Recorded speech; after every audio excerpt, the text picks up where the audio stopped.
1963년 고서점 통문관에서 명성황후의 친필이 발견된다. 지난 1월 하순경, 근래에는 볼 수 없는 이름 모를 고급 비단으로 정중하게 장정된 필첩에서 뜻밖에도 명성황후의 친필인 일편단충 4글자를 발견하였다. 명성황후의 친필을 한국미술사학회에 발표했던 이겸로는 필체에서 드러난 명성황후의 사람됨에 주목했다. 비록 명필은 못될 망정 범상치 않은 필치로 필력이 주경한 점은 굳센 성격이 여실히 나타나 있는 듯하였다. 정통적인 궁체 흘림 필법에 명성황후 특유의 개성미가 가미되었다고 평가받고 있다.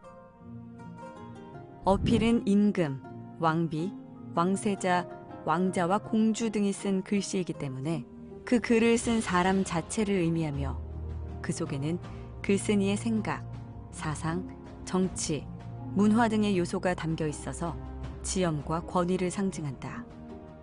명성황후는 1885년 12월 21일 3명의 환관에게 일편단충을 하사하였고 그중 한 명이었던 김규복은 은혜에 감복하여 그 당시 상황을 일편단충 발문에 기록하였다.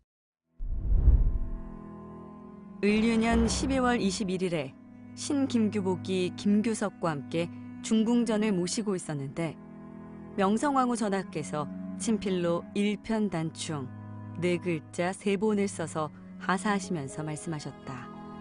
마음에서 우러난 참된 충정심 일편단충. 나는 그대들의 마음을 아니 이것이 그대들의 마음이다. 환관들의 충성에 대한 포상으로 친필을 하사했던 명성황후. 그 배경에는 혼란스러웠던 19세기 후반의 조선이 있었다. 흥선대원군의 10년 섭정이 끝나고 1873년 친정을 시작한 고종은 대원군과 노선을 달리하여 개화 정책을 통한 부국강병을 도모했다. 그러나 개항과 개방의 결과가 모두에게 유익했던 건 아니었기 때문에 그로 인한 사회적 갈등은 점점 심해졌다. 고종의 정치적 동반자였던 명성황후는 1866년 16세의 왕비로 간택되어 1895년 일본에 의해 시해될 때까지 그 혼란한 정국 가운데 있었다.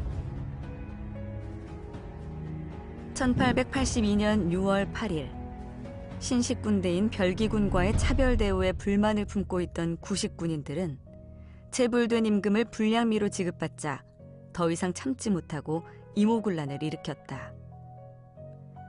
형편이 어려운 도시 빈민의 합류로 더 큰 밀란으로의 확대 조짐이 보이자 고종은 대원군에게 전권을 위임하여 위기 해결을 시도했다. 고종이 추진하던 개화 정책은 백지화됐고 왕후는 권력의 핵심에서 민씨 일가의 부패에 앞장선 인물로 지목돼 피난길을 떠난다. 김규복은 일편단충 발문에서 당시 상황을 생생하게 기록했다. 우리 성상의 19년 임오년 6월 9일 개해일에 도성의 여러 군데가 갑자기 변란을 일으켰다. 황윤명, 유재현이 여러 동료들과 동궁을 모시고 요금문을 통해서 나갔고 신 김규복과 김규석은 어가를 모시고 후원에 이르러 변란을 피하였다. 이날 비가 쏟아붓듯이 내려 어좌가 모두 젖었는데 신 김규복과 김규석이 진흙탕길에서 모시고 앉아 있었다. 날이 이미 어두워졌는데도 역적 무리가 물러갈 뜻이 없어 위급한 상황에 놓여 있었다. 창과 칼을 무릅쓰고 어가를 호종하여 중희당으로 돌아왔다.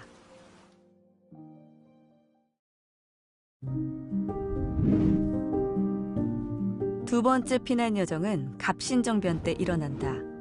청나라 군대의 개입으로 이모군란이 끝난 이후 청은 조선의 내정에 깊이 관여했다.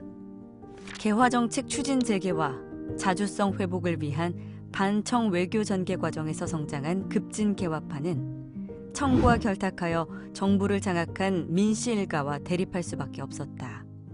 급진 개화파는 1884년 10월 17일 일본의 힘을 빌려 우정총국 개국 축하잔치에서 갑신정변을 일으켰지만 청의 군사 개입과 미비한 민중 기반으로 인해 사흘 만에 실권을 잃었다. 일편단충 발문에는 정변이 일어난 당일 왕실의 피난 여정이 서술돼 있다. 대가가 북묘에 왔는데 청병이 호위에서 하도감으로 옮겼으며 성상의 건강 상태가 태평하다는 말을 공경이 듣고는 너무도 기쁘고 다행이었다. 모두 변복 차림을 하고 삼전궁을 모시고 즉시 그날 밤에 노원의 상계에 이르렀다. 조금 있다가 중궁신하 대여섯 명이 어가를 호종하여 해화문을 나가 성북에 있는 황윤명의 집으로 향한다는 소식을 들었다. 그래서 놀랍고 기쁜 마음을 이기지 못하여 종손 김응현 및 선비 권억과 함께 쌍류동으로 따라가니 동조, 곤전, 춘궁이 이미 먼저 도착해 있었다.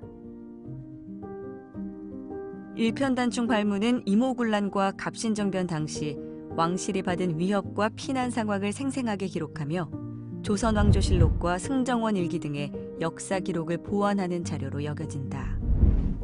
그러나 기록자인 내시 김규복은 수십 년간 왕가의 측근으로 최고 권력을 누렸던 고위층 환관이었기 때문에 그의 주관적 시각을 바탕으로 쓴 발문은 편향된 기록이라는 한계를 갖는다. 일편단충, 이 네 글자에는 어려운 시기를 함께했던 이들에 대한 고마움과 더불어 이후에도 그들의 충정이 계속되길 바라는 소망이 담겨 있을 것이다.